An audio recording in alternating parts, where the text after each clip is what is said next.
देखो बेटा, क्वेश्चन है हमारे पास, half the perimeter of a rectangular garden whose length is 4 metre more than its width is 36 metre, find the dimension of the garden. ठीक है, देखो भाई, जो डायमेंशन होती है गार्डन की, कोई भी एक गार्डन मान लिया, ठीक है, और वो क्या है, रेक्टेंगुलर गार्डन है, तो एक ऐसा रेक्टेंगल बनाया, एक उसकी लेंथ होगी और एक उसकी ब्रेथ होगी। तो जो लेंथ है हम उसको x मान लेते हैं और जो ब्रेथ है उसको हम y मान लेते हैं। यहां तक समझ आया? आगे होगा, आगे देखो, हाफ द पेरीमीटर। ठीक है भाई, पेरीमीटर क्या होता है? 2 लेंथ प्लस b, ये होता है पेरीमीटर। ठीक है, यहाँ पे हमारे केस में एक्स बी या एल बी मान के सवाल कर लें, आसान नहीं रहेगा?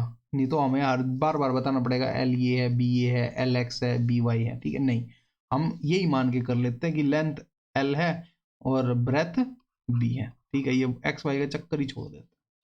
ठीक है, बोल रहा है half the perimeter of rectangular garden whose length is,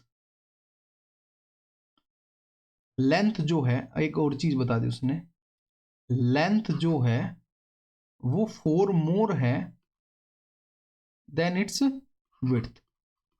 एक तो इक्वेशन उसने ये दे दी बेटा, ठीक है, ये वाली लाइन से length is 4 more than its width, और दूसरा बोल रहा है half the perimeter, 1/2 of perimeter 2l plus B is 36 metre is equal to 36 metre. तो हमारे पास ये दो इक्वेशन दे दी उसने बेटा। ठीक है, अगर मैं इस 2 से 2 काट दूंगा तो क्या होगा, l plus B is equal to 36 आ गया।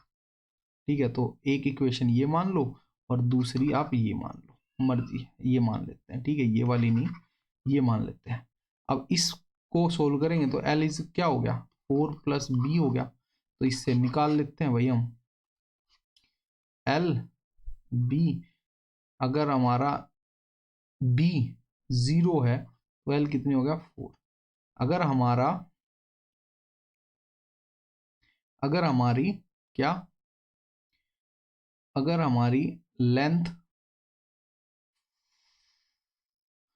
2 है तो ये कितनी होगी, अगर हमारी ब्रेथ 2 है तो ये हमारी 6 हो गई। ठीक है, अब इस वाली इक्वेशन से भी निकाल लेते हैं, L is equal to 36 minus B, L is equal to 36 minus B. तो बना देते हैं मैजिक बॉक्स, एल बी। अगर हमारी थोड़ा छोटा ग्राफ बने उसके लिए मैं थोड़ी बड़ी वैल्यू ले रहा हूँ। ठीक है, हमें माइनस ही तो करनी है। अगर हमारा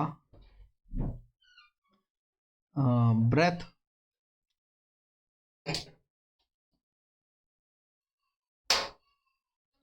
20 है, ठीक है,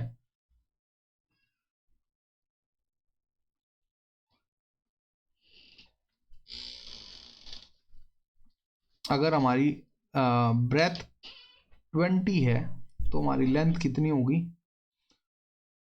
16। अगर हमारी,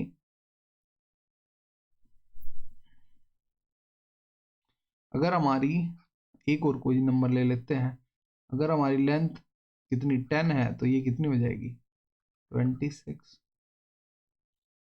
ठीक है, यहाँ तक देखते हैं अभी आगे आंसर क्या आता है इसका।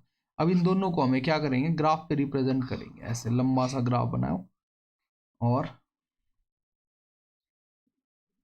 ये हमारी लेंथ हो गया ये वाली, और ये हमारी ब्रेथ हो गई। तो चलो देखते हैं भाई, 2 4 6 8 10 12 14 16 18 20 22 24 26 और ये 20। ठीक है, यहाँ पे भी कर लेते हैं 2 4 6 8 10 12 14 16 18 20 22 24 26 20। ठीक है, कर लिया। चलो अब इनको पुट करते हैं। लेंथ अगर 4 है तो ब्रेथ 0। अगर लेंथ हमारी 6 है तो ब्रेथ 2 है। ठीक है, ऐसा सब कुछ बनेगी ये लाइन, इसको ड्रॉ कर देते हैं। ठीक है, ऐसी सीधी सी लाइन।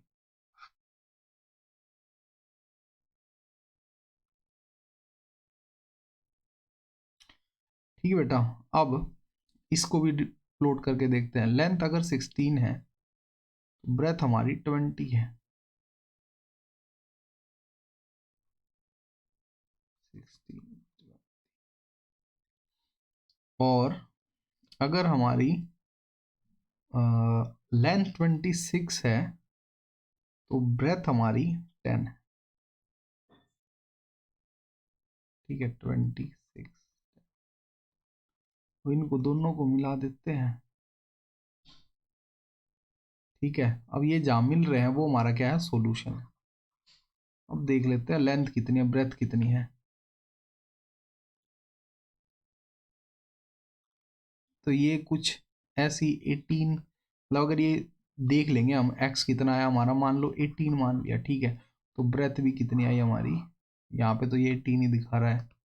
ठीक है, पर 18 से वो 4 कम है ब्रेथ, तो ये अगर 18 है तो ये कितनी आना चाहिए, 18 नहीं भाई, ये 20 आएगा। ठीक है, मतलब हमने तो देखो रफ बनाया है तो इधर पीछे हो जाएगा। ठीक है, तो ये कितना आना चाहिए, 20 आना चाहिए। कितना आना चाहिए भाई, 20। और वो कितना आना चाहिए, 16, क्योंकि उसने बोल रखा है इन दोनों को जब सम करेंगे तो कितना आएगा, 36 आएगा। और वो किस मैथ में पॉसिबल है, जब ये 20 और 16 होता। ठीक है, और 4 का गैप भी होना चाहिए। तो इसको अगर ग्राफ पे जब बनाओगे, जब आपको रियल में पता लगेगा हमारी एक्स लेंथ और ब्रेथ की कितनी वैल्यू आई है। उससे पहले जब तक ऐसे रफ बनाओगे तो रफ ही निकलेंगी। ठीक है, चलो उम्मीद करता हूँ आपको ये क्वेश्चन समझ आ गया। अब मेरी बात सुनो, ये इंपॉर्टेंट बात है, यहाँ पे कहीं ये नहीं लिखा हुआ कि इसको ग्राफिकल मेथड से करना है, एलिमिनेशन मेथड से करना है, सब्सटीट्यूशन मेथड से करना है। जब पेपर में आएगा तो जो हमारे लिए इजी होगा ना, हम वो कर देंगे जो हमें अच्छे से आता है, जब तक वो मेंशन नहीं करेगा कि किस मेथड से करना है। पर यहाँ पे ये एक्सरसाइज ग्राफ वाले मेथड की थी, इसलिए मैंने इस क्वेश्चन को ग्राफिकली कराया।